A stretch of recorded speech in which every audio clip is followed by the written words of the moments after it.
Hi everyone, it's Megan from Catherine James.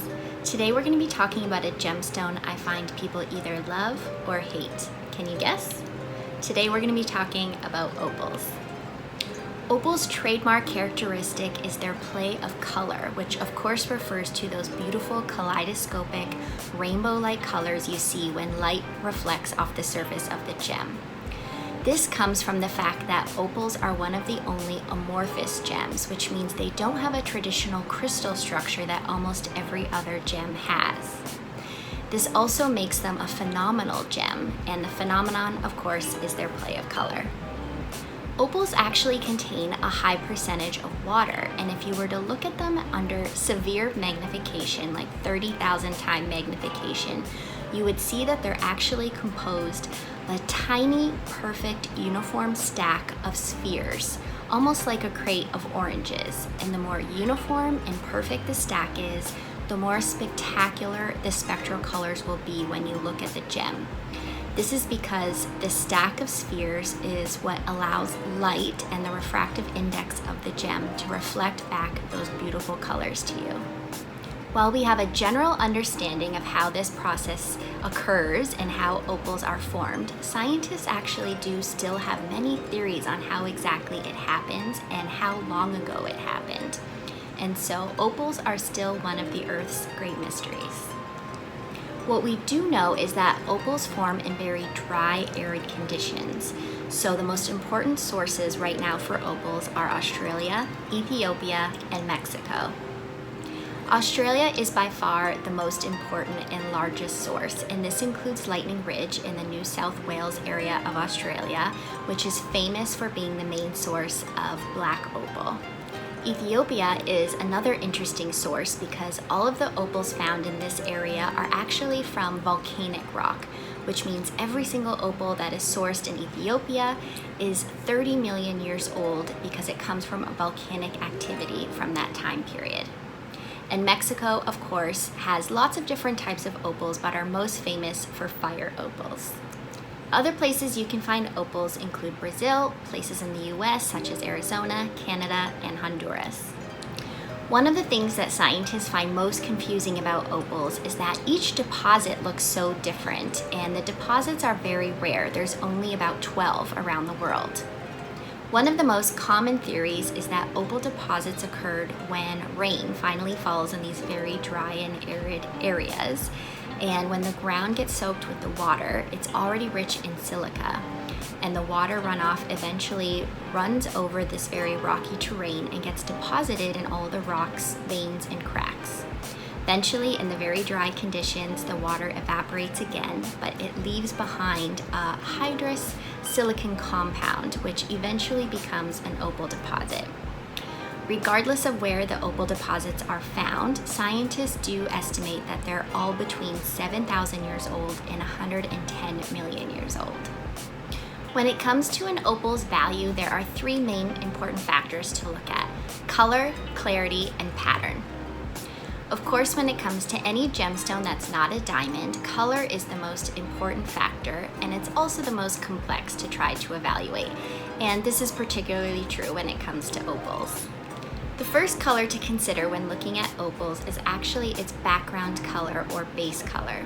Of course, in the Western world, white opals have kind of dominated the market. They've really been mainstream, and they're really, for a lot of people, the only opals that they know. White opals tend to be really common in the commercial field, and they tend to maybe have, a less saturated, a little bit cloudy appearance at that level or the lower end.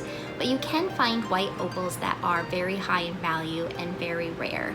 And you want them to be, very vivid, very saturated, crisp play of color on a beautiful white background that, again, doesn't have any milky or cloudiness to it. Of course, on the opposite end of the scale, we have black opals, and black opals are by far the most prized and valuable of all the opals, and even of any gemstone. They can rival the big three, and they will definitely sell regularly for tens of thousands of pounds. The black, of course, is very prized because the dark background is what's going to show off a vibrant play of color the best. In reality, they are sometimes not quite black. They can be dark green, dark blue, gray, brown. But the important thing is that when they reflect light, they should look very, very close to opaque black. In reality, some people consider that there are actually hundreds of varieties of opals, but some of the more popular ones are a clear or transparent or semi-transparent opal background, and they're sometimes called crystal or water or jelly opals. And then of course you have fire opals. Fire opals are very interesting because they of course are known for their beautiful vibrant colors. They can range from yellow to orange to a very bright red. And they either have play of color or not. And usually when opals do not have play of color, they're called common opals or potch opals. And they're definitely not as valuable, and they're often not even considered precious gems. However, fire opal is definitely the exception to that rule because their color is so well sought after.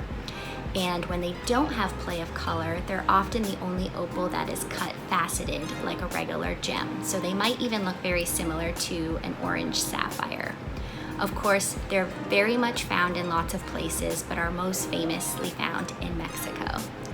As mentioned, there are lots of opals that actually do not have play of color, and normally they are referred to as common or non-precious opals.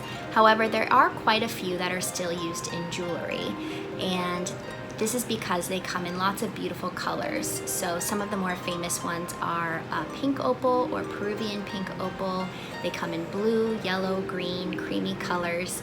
And because opal is quite soft, they're often carved into beautiful shapes for jewelry like flowers or birds. So these are quite common as well. The second factor you want to consider is clarity. And again, this plays a lot into the play of color in the sense that when you're evaluating an opal and you're seeing the light reflect off it, you just want the play of color to be super vivid and saturated and obvious. You don't want it to really have a hazy or cloudy effect. And you're kind of guessing what the colors are. You want it to be obvious, you want it to be bright and flashy and beautiful. The last value factor to consider is pattern, and this is very interesting because, again, opals kind of vary so much, but in general you want them to have as much play of color as possible. Pinfire is when you look at an opal and it has very small dots of play of color. And again, you want it to be as uniform and kind of appearing all over the opal as possible. You don't really want to see any dead spots where there's no reflected spectral color. The next one is flashes of color. So as I mentioned, some opals are still considered very valuable if they have very large flashes of beautiful red, orange, pink color. And the last one, which is the most rare and valuable, is called Harlequin. Harlequin is when an opal has that very beautiful sought after kind of checkerboard effect where there's lots of different spectral color and it's almost tiny rectangular patches. They're very tight knit and touching and close together. So of course it pretty much looks like a checkerboard of color or a Harlequin diamond pattern of color when light reflects off of it. If you are in the market for an opal, there are a few important things that you have to remember. Again, opals actually have a very large percentage of water, and so they can be prone to moisture loss if you keep them in prolonged heat or sunlight, or even if you store them in a very dry place. So you want to be careful about what kind of, conditions and temperatures that you're wearing your opal in. You may not want to take it to a very tropical vacation. And when you're not wearing your opal, you definitely want to store it in a place that's kind of cool and dark. And one of my favorite ways, of course, to store jewelry is in a nice silk pouch because it helps to keep the moisture in your jewel and, of course, keep it from scratching. In order to show off the phenomenon of play of color in opals, they're pretty much almost always cut as cabochons. And so cabochons, because they're very round and kind of puffy, they can be prone to scratching and being knocked around if you're wearing it as a ring on your finger. It's also important to remember that opals are a little bit low on the Mohs scale. They're only a 5.5 to a 6, and they also have kind of fair to low toughness. So they definitely are a little bit more gentle of a stone to keep in your collection, but of course their history, their rarity, and their absolute uniqueness in the gem world is going to make it one of the stars of your collection. As always, thank you so much for watching. If you like this video, please feel free to like it and subscribe as you follow along as we learn more about gems and jewelry. If you have any questions, please feel free to leave them in the comments below and we'll try to get to them in a future video.